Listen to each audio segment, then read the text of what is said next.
तुम्ही जर खूप जास्त प्रमाणात प्री वर्कआउट यूज करत असाल किंवा तुमचं रनिंग वाढवण्यासाठी जर तुम्ही प्री वर्कआउट घेतलेला असेल किंवा जर घ्यायचा विचार चालू असेल तर हा व्हिडिओ तुम्ही शेवटपर्यंत बघा. तर रनिंगसाठी प्री वर्कआउट बिलकुल चांगलं नाही. काही लोक आहे असे की जे सांगतात रनिंगसाठी प्री वर्कआउट खूप चांगलं आहे, तर ते बिलकुल चांगलं नाही. का नाही आहे, का बरं नाही आहे, मी तुम्हाला प्रूफसह पूर्ण डिटेल्ससह सांगतो किंवा ते आपल्या बॉडीत गेल्यानंतर नेमकं काय काम करतं. तर ते बॉडीला एक मसलला ॲक्टिवेट करतं, त्यानंतर ब्लड फ्लो वाढवतं, हार्टबीट देखील आपली वाढवतं आणि घाम देखील जास्त, म्हणजे आपला रेग्युलर जो घाम येतो त्याच्या डबल घाम आपल्याला ते प्री वर्कआउट घेतल्यानंतर येत असतो. रनिंग हा एक आउटडोअर गेम आहे आणि जिममध्ये भरपूर जण यूज करतात, ते तुम्ही बघितलं असेल. तर जिममध्ये ते थोडक्यात का बरं समजा एक सफिशियंट किंवा का ठीक आहे, का चालून जाईल ते पण तुम्हाला सांगतो. तर रनिंग करणार कोणी असेल, मी असेल, तुम्ही असेल किंवा कोणी पण असेल, मुलगा असो मुलगी असो, जर रनिंग ज्या टायमाला चालू करतो ना आपण त्या टायमाला आपली हार्टबीट तेज होती आणि जर आपण प्री वर्कआउट घेतलेला असेल ना तर ती डबल तेज होती आपली, म्हणजे हार्टबीट जी ती जास्त प्रमाणात वाढते.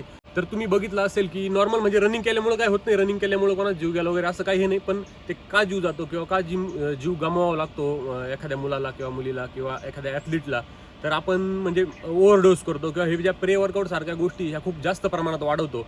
त्यामुळे आपली ती हार्टबीट वगैरे तेज होती आणि परिणामी आपल्याला मग हार्ट अटॅक येण्याचे चान्सेस वाढून जातात. आणि अशी कुठली गोष्ट उपलब्ध नाही का जी रनिंग करते वेळी आपल्या बॉडीची टेम्परेचर कमी करेल किंवा आपली जी हार्टबीट वाढती ती कमी करेल, अशी कुठली वस्तू नाही. म्हणजे जिमचं कसं आहे माहिती का, जिममध्ये AC, पंखे, फॅन, कूलर चालू असतं आणि जर समजा 8-10 रिपिटेशन मारले, दम लागला, थकवा आला, तुम्ही स्टॉप करून द्याल, डंबेल्स खाली ठेवून द्याल, बार खाली ठेवून द्याल.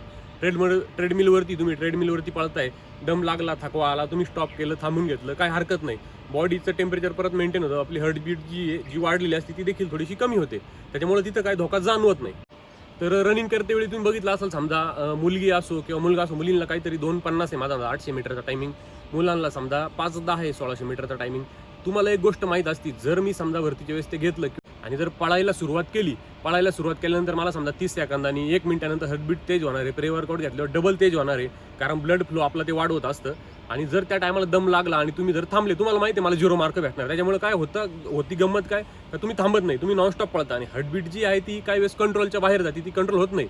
हार्टबीट ही वाढल्यामुळे त्याचा खूप म्हणजे खूप मोठ्या प्रमाणात दुष्परिणाम हा होऊ शकतो. त्याच्यामुळे रनिंगसाठी प्री वर्कआउट हे अजिबात नाही आहे. नॉर्मल रनिंगने पण आपल्याला घाम येतो, पण प्री वर्कआउट घेतल्यावरती काय होतं, आपला ब्लड फ्लो जो आहे तो फास्ट होतो, हार्टबीट देखील तेज होते आणि आपल्याला म्हणजे बॉडीला डबल घाम येतो. डबल घाम आल्यामुळं आपली बॉडी डिहायड्रेट होती आणि डिहायड्रेट झाल्यामुळं मग आपल्याला समजा फिनिशिंगला आपली हॅमस्ट्रिंग मसल असेल, काप्स मसल असेल किंवा ॲबडॉमिनल मसल असेल स्टमकला, तर इथं क्रॅम्प येतो आपल्याला.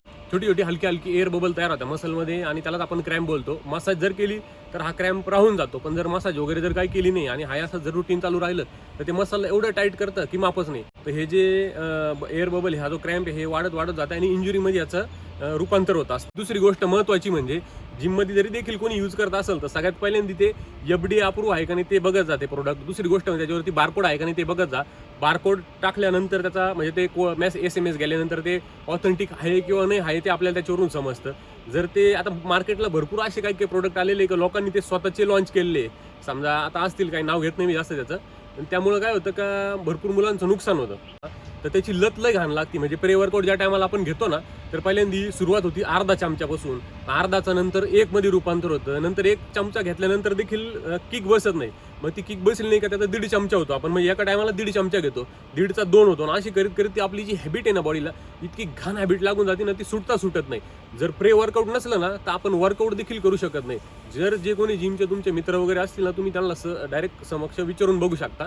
आणि प्री वर्कआउटची दुसरी गंमत कशी, समजा आता आहे प्री वर्कआउट चालू आहे, प्री वर्कआउट चालू असल्यावरती समजा गडी 5 किलोमीटर पळतो आणि प्री वर्कआउट संपलं का 1 किलोमीटर दम टाकून देतो डायरेक्ट. का बरं, नाही बाबा मला प्री वर्कआउट संपलेलं आहे, प्री वर्कआउट संपल्यानंतर मला पळवत नाही, असं नाही आहे. तर 2019-20 सालच्या आधी समजा तुम्ही बघितलं असेल तर हे प्री वर्कआउट वगैरे काही नव्हतं, तेव्हा देखील मुलं पळत होते आणि तेव्हा देखील आउट ऑफ मारत होते.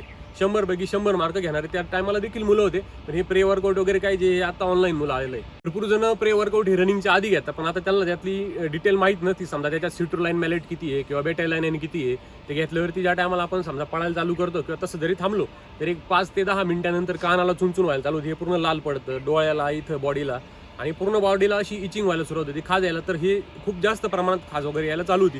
तर हे देखील म्हणजे चांगलं नाही आहे बॉडीसाठी. मला म्हणजे मी स्वतःनी देखील हे यूज केलं होतं, तर त्या टायमाला मला जिममध्ये घेतल्यानंतर इकडं सगळ्या बॉडीला लाल पडलं होतं.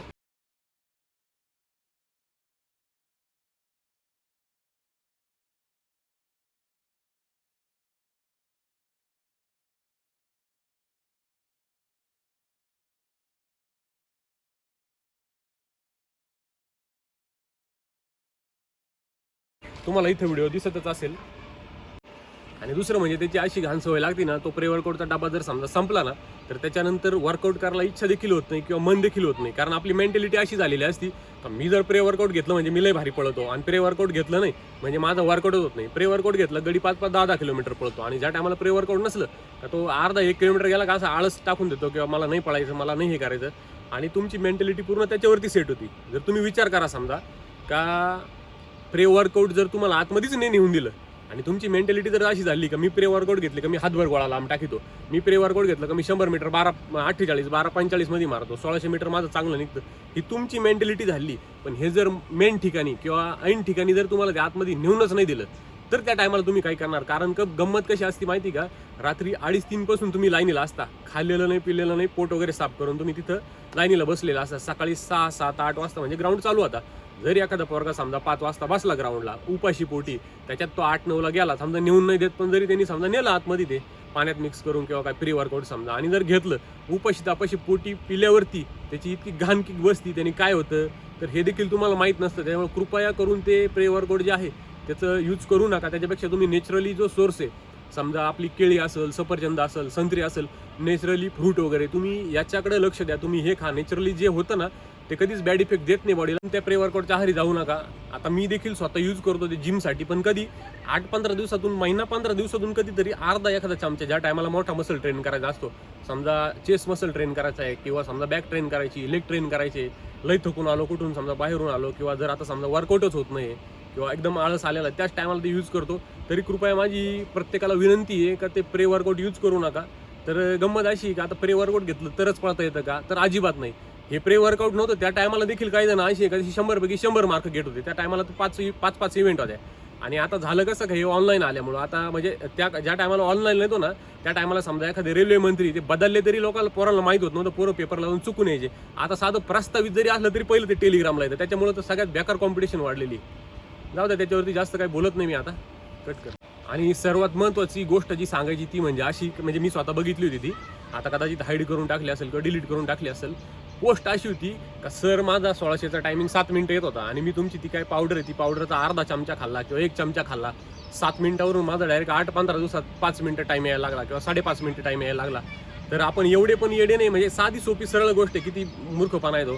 ऑलिम्पिकचे जे प्लेयर आहे ते 4-4 वर्ष मेहनत करतात त्यांचा अर्धा मायक्रो सेकंद कमी करण्यासाठी, आणि भावने अशी कुठली पावडर आणली का डायरेक्ट अर्धा चमचा घेतला का डायरेक्ट मिनिटच कमी होऊ राहिले. तर हे पूर्णपणे चुकीचं आहे. म्हणजे आता सगळे समजदार मुलं आहे, तुम्हाला देखील ती गोष्ट लक्षात येत असेल. माझा कोणाला म्हणजे द्वेष करण्याचा हेतू नाही, फक्त सांगणं एवढंच आहे की ते जे आहे ते चुकीचं होते. तर अजूनपर्यंत तरी अशी कुठली गोष्ट नाहीये, आणि जर असेल तर मला स्वतःला द्या, मी डायरेक्ट स्वतःच 2 डबे घेऊन टाकतो डायरेक्ट फक्त. आणि तुम्ही जरी घेत असाल ना तर एक गोष्ट लक्षात ठेवायची, सर्वात जास्त महत्त्वाच्या लक्षात ठेवायच्या. पहिलं म्हणजे तुम्ही GST बिल घ्यायचं, त्याच्यावरती ते नाव नंबर सही शिक्का सगळं असून, जो देतो त्याचंच नाव नंबर पाहिजे, नाही तर दुसऱ्याचं टाकून द्यायचा तो बी. तर GST नंबर वगैरे पाहिजे बिलवरती. त्याच्यानंतर समोर त्याची गॅरंटी पाहिजे, जे पोस्टला होतं ना समजा की 7 मिनिटाची 6 मिनिटं होत्या किंवा 5 मिनिटं टायमिंग कमी येतो, तर त्याच्याकडून ते देखील तुम्ही हे करून घ्यायचं. कारण गंमत अशी होती, जर समजा तुम्ही घेतलं, उद्या एखाद्याला नाही सहन झालं, एखादा हार्ट अटॅकनी समजा गेला, परिणामी समजा जर होऊ शकतं तर त्याचं काय सांगू शकत नाही. आता समजा जर त्याला काही झालं त्याची जबाबदारी कोणावरती, तुम्ही काहीच करू शकत नाही. जर तुमच्याकडे दुकानचं बिल नसलं ना तुम्ही काहीच वाकडं करू शकत नाही. त्याच्यामुळे पहिलं GST बिल घ्यायचं, दुकानचं नाव नंबर सही शिक्का सगळं, आणि त्या टायमालाच मग ते तुम्ही तुमच्या याच्यावरती तुम्हाला वापरायचं किंवा नाही वापरायचं.